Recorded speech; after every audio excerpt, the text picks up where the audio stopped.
Hello दोस्तों, स्वागत है आप सबको फिर से एक नए वीडियो में। फ्रेंड्स, आज का जो वीडियो होने वाला है काफ़ी इंपॉर्टेंट होने वाला है, जिसमें 40 most important GK GS question लेकर आ गया हूं। तो देर न करते चलते वीडियो को स्टार्ट करते। आज का पहला सवाल हो जाएगा कि भारत का धान का कटोरा किसे कहा जाता है। भारत का जो धान का कटोरा है वो छत्तीसगढ़ को कहा जाता है। दोस्तों, आपको इसमें कंफ्यूज नहीं होना। क्वेश्चन इस तरह से बनते हैं कि भारत में सर्वाधिक चावल उत्पादन कहाँ होता है। तो दोस्तों, चावल की बात की जाए तो वो होती है पश्चिम बंगाल में, लेकिन इसमें पूछ रहा है धान का कटोरा। तो धान का कटोरा है ये छत्तीसगढ़ को कहा जाता है, क्योंकि यहाँ हजार प्रकार की किस्में माने हजारों प्रकार की किस्में धान के मतलब उगाए जाते हैं, इसीलिए इसे धान का कटोरा कहा जाता है छत्तीसगढ़ को। अगला प्रश्न देख लेते हैं। अगला जो हमारा प्रश्न पूरा है कि भारत का सबसे बड़ा जलप्रपात कौन सा है।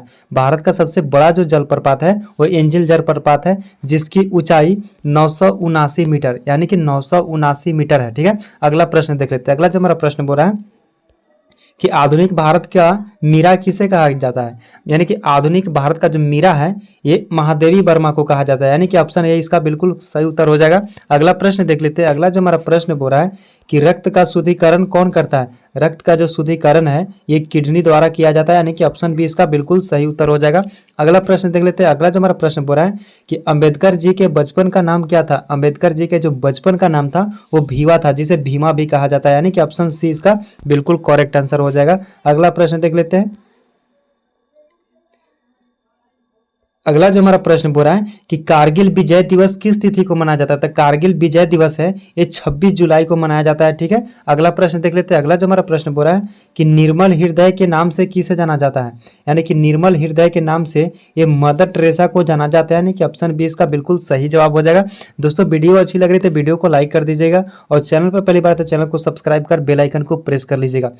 8वां प्रश्न देख लेते हैं कि पोखरण भारत के किस राज्य में। पोखरण जो है भारत के ये राजस्थान में पड़ता है। ठीक है, राजस्थान में पोखरण है, और ये पोखरण में ये परमाणु मतलब कि मिसाइल जो है इसे परमाणु परीक्षण किया जाता है। और आपसे ये पूछा जाएगा कि पोखरण में मतलब सबसे पहले परमाणु परीक्षण कब किया गया था। तो ये हो जाएगा 1974 ईस्वी में। ठीक है, 1974 ईस्वी में परमाणु परीक्षण किया गया था। अगला प्रश्न देख लेते हैं। अगला जो प्रश्न बोल रहा है कि विटामिन ई का रासायनिक नाम क्या है। तो विटामिन ई का जो रासायनिक नाम हो जाएगा ये हो जाएगा टेकोफेरल। ठीक है, टेकोफेरल। अगर आपसे विटामिन ए का रासायनिक नाम पूछेगा तो ये हो जाएगा रेटिनॉल। ठीक है, अगर विटामिन डी का रासायनिक नाम बात कर लिया जाए तो ये कैल्सीफेरॉल हो जाएगा, और विटामिन B6 का जो रासायनिक नाम है ये पायरिडिऑक्सिन हो जाएगा। ठीक है, आपको अच्छे से देखना और ध्यान से समझना है। अगला प्रश्न देख लेते हैं। अगला जो हमारा प्रश्न बोल रहा है कि लाइटर में कौन सी गैस भरी जाती है। लाइटर में जो गैस भरी जाती है इसमें ब्यूटेन गैस भरी जाती है, यानी कि ऑप्शन ए इसका बिल्कुल करेक्ट आंसर हो जाएगा। अगला प्रश्न देख लेते हैं। अगला प्रश्न, और ये आप सबके लिए क्या कि बिहार, एक मिनट, मैंने किस नदी को बिहार का शोक कहा जाता है। बिहार का शोक किस नदी को कहा जाता है आपको कमेंट बॉक्स में बताना है। तो अगला प्रश्न देख लेते हैं। अगला जो हमारा प्रश्न हो जाएगा कि भारत का नेपोलियन किससे कहा जाता है। भारत का जो नेपोलियन है ये समुद्रगुप्त को कहा जाता है, यानी कि ऑप्शन ए इसका बिल्कुल सही उत्तर हो जाएगा समुद्रगुप्त। अगला प्रश्न देख लेते हैं। अगला जो प्रश्न हमारा बोल रहा है उड़न परी के नाम से किसे जाना जाता है। तो उड़न परी के नाम से इसे पीटी उषा को जाना जाता है, यानी कि ऑप्शन डी इसका बिल्कुल सही जवाब हो जाएगा पीटी उषा। अगला प्रश्न देख लेते हैं। अगला जो प्रश्न हमारा बोल रहा है कि भाप इंजन की खोज किसने की थी। भाप इंजन की जो खोज है वो जेम्स वाट के द्वारा किया गया था, यानी कि ऑप्शन, एक मिनट, ऑप्शन बी इसका बिल्कुल करेक्ट आंसर हो जाएगा। अगला प्रश्न देखते हैं। अगला जो हमारा प्रश्न बोल रहा है कि भारत के प्रथम गवर्नर जनरल कौन थे। भारत के जो प्रथम गवर्नर जनरल थे ये वारन होस्टिंग्स से थे, यानी कि ऑप्शन बी इसका बिल्कुल करेक्ट आंसर हो जाएगा।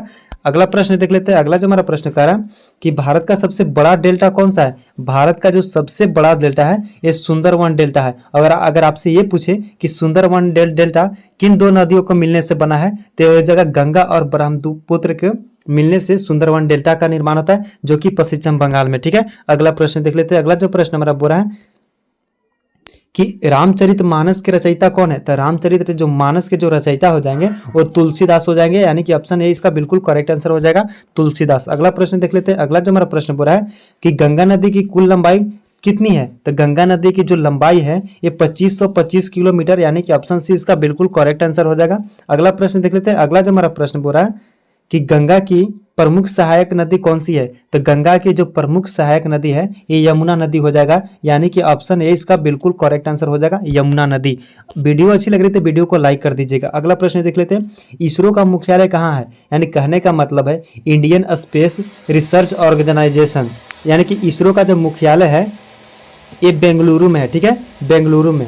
अगला प्रश्न देख लेते हैं। अगला जो हमारा प्रश्न बोल रहा है कि पृथ्वी के वातावरण में सबसे अधिक गैस कौन सी है, यानी कि पृथ्वी के जो वातावरण में जो सबसे अधिक जो गैस है ये नाइट्रोजन है, जो कि 78% नाइट्रोजन होता है। ठीक है, अगला प्रश्न देख लेते हैं। अगला जो हमारा प्रश्न बोल रहा है कि भारत की सिलिकॉन वैली की कौन सी है, यानी कि भारत की सिलिकॉन वैली के नाम से किसे जाना जाता है, इसे बेंगलुरु को सिलिकॉन वैली के नाम से जाना जाता है। ऑप्शन सी इसका बिल्कुल करेक्ट आंसर हो जाएगा। अगला प्रश्न देखते हैं। अगला जो हमारा प्रश्न बोल रहा है कि विश्व की सबसे बड़ी नदी प्रणाली कौन सी है, तो विश्व की सबसे जो नदी बड़ी नदी प्रणाली है वो अमेजन नदी प्रणाली है, यानी कि ऑप्शन बी इसका बिल्कुल करेक्ट आंसर हो जाएगा, अमेजन। अगला प्रश्न देखते हैं। अगला जो हमारा प्रश्न बोल रहा है कि ग्रीन हाउस प्रभाव का मुख्य कारण क्या है, ग्रीन हाउस प्रभाव का मुख्य जो कारण है ये CO2 की वृद्धि, यानी कि कार्बन डाइऑक्साइड की वृद्धि के कारण ग्रीन हाउस प्रभाव होता है। ठीक है, अगला प्रश्न देख लेते हैं। अगला जो प्रश्न बोल रहा है कि कोयना बांध किस राज्य में है, तो कोयना बांध है ये महाराष्ट्र में। ठीक है,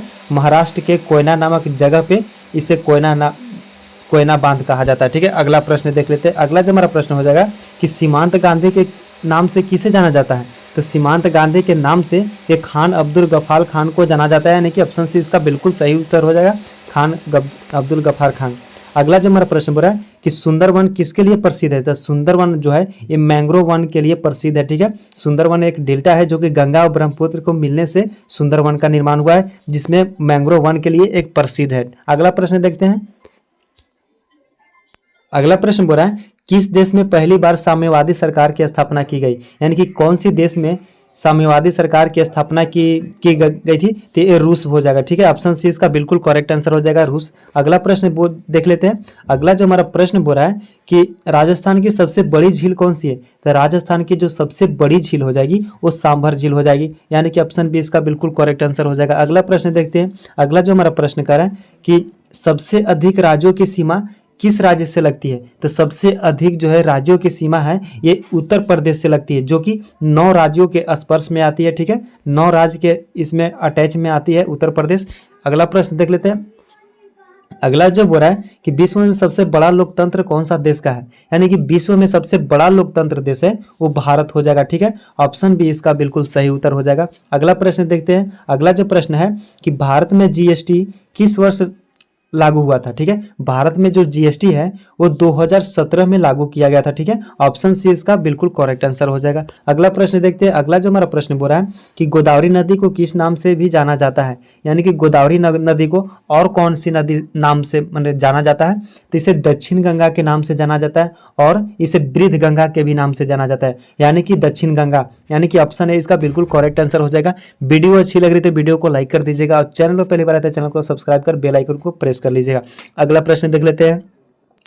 34 नंबर क्वेश्चन बोल रहा है कि यूएनओ का मुख्यालय कहाँ स्थित है, तो यूएनओ का जो मुख्यालय है ये हो जाएगा न्यूयॉर्क में। ठीक है, ऑप्शन सी इसका बिल्कुल करेक्ट आंसर हो जाएगा, न्यूयॉर्क। अगला प्रश्न देख लेते हैं कि मेक इन इंडिया कार्यक्रम कब शुरू हुआ। मेक इन इंडिया जो कार्यक्रम है ये 2014 में शुरू हुआ। ठीक है, ऑप्शन बी इसका बिल्कुल करेक्ट आंसर हो जाएगा, 2014। अगला प्रश्न देख लेते हैं। अगला जो बोला शहीद-ए-आजम के नाम से किसे जाना जाता है, तो शहीद-ए-आजम के नाम से ये चंद्रशेखर आजाद को जाना जाता है। ठीक है, ऑप्शन बी इसका बिल्कुल करेक्ट आंसर हो जाएगा। अगला प्रश्न देख लेते हैं। अगला जो हमारा प्रश्न बोला है कि भारत का पहला परमाणु परीक्षण कहाँ हुआ, तो भारत का जो पहला परमाणु परीक्षण है ये पोखरण में हुआ, और कब हुआ, तो ये 1974 ईस्वी में हुआ। ठीक है, 1974 ईस्वी में पहला परमाणु परीक्षण पोखरण में हुआ, जो कि राजस्थान में पड़ता है। अगला प्रश्न देखते हैं। अगला जो हमारा प्रश्न बोला है कि सुभाष चंद्र बोस ने आज़ाद हिंद फौज की स्थापना कहाँ की थी, यानी कि सुभाष चंद्र बोस ने आज़ाद हिंद फौज की जो स्थापना है ये सिंगापुर में किया गया था। ठीक है, ऑप्शन सी इसका बिल्कुल करेक्ट आंसर हो जाएगा, सिंगापुर। अगला प्रश्न देख लेते हैं। अगला जो हमारा प्रश्न करा कि मानव रक्त में पीएच का मान कितना होता है, मानव रक्त का जो पीएच मान होता है वो 7.4 हो जाता है, यानी कि ऑप्शन डी इसका बिल्कुल करेक्ट आंसर हो जाएगा। अगला प्रश्न देखते हैं। अगला और वीडियो का सबसे लास्ट प्रश्न, और ये प्रश्न आप सबके लिए क्या कि ब्रिटिश ईस्ट इंडिया कंपनी की स्थापना कब हुई, ये कब हुई आपको कमेंट बॉक्स में बताना है। बाकी वीडियो अच्छी लगी तो वीडियो को लाइक कर दीजिएगा और चैनल पर पहली बार आए तो चैनल को सब्सक्राइब कर बेल आइकन को प्रेस कर लीजिएगा। मिलेंगे नेक्स्ट वीडियो में, तब तक के लिए जय हिंद, वंदे मातरम।